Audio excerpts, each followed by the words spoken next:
ভয়ঙ্কর যান দুর্ঘটনায় নিহত দুই যুবক, আহত একজন। ঘটনা আজ বিকেলে বিশালগড়ের জাঙ্গালিয়া বিদ্যুৎ অফিসের সামনে। বাসের চাকায় পিষ্ট হন উদয়পুরের রাকেশ দেবনাথ এবং প্রণব দাস। গুরুতর আহত হন প্রসেনজিৎ ভৌমিক। উক্ত ঘটনাকে ঘিরে এলাকা জুড়ে একেবারেই শোকের ছায়া নেমে এসেছে।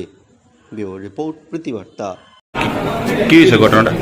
আজকে দুপুর 3:10 থেকে অনুমান একটা রোড ট্রাফিক অ্যাক্সিডেন্ট হয়েছে আপনার জাঙ্গালিয়া ইলেকট্রিক অফিসের সামনে।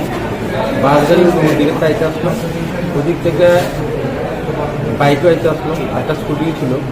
তো পিছনে বাসটা ওই খুব দ্রুতবেগে ছিল, দিকে বাইক এবং স্কুটিকে ধাক্কা মারে। এতে বাইকের একজন স্পট ডেড হয়, আরেকজন হাসপাতালে শিফট করা হয় এবং এখানে ব্রড ডেড বলা হয়। তো দুজনেই মারা যায়। স্কুটির চালক সাধারণ ইঞ্জুরি হয়েছে, তাকে প্রাথমিক চিকিৎসার পর ছেড়ে দেওয়া হয়েছে। স্যার, যারা মারা গেছে তাদের নাম কি স্যার? একজন প্রণব দাস, 22 বছর, বাড়ি কোটামাটি। আরেকজন রাকেশ দেবনাথ। আর যে ইনজুর্ড হয়েছে ওই স্কুটি চালক, এর নাম হচ্ছে প্রসেনজিৎ ভৌমিক। স্যার বাইক নাম্বারটা কত আছে?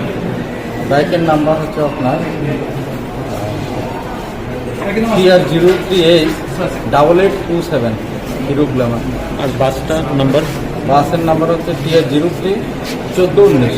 স্যার চালককে কি আটক করা হয়েছে? বাস চালক আটক করা হয়েছে। আটক করেছে।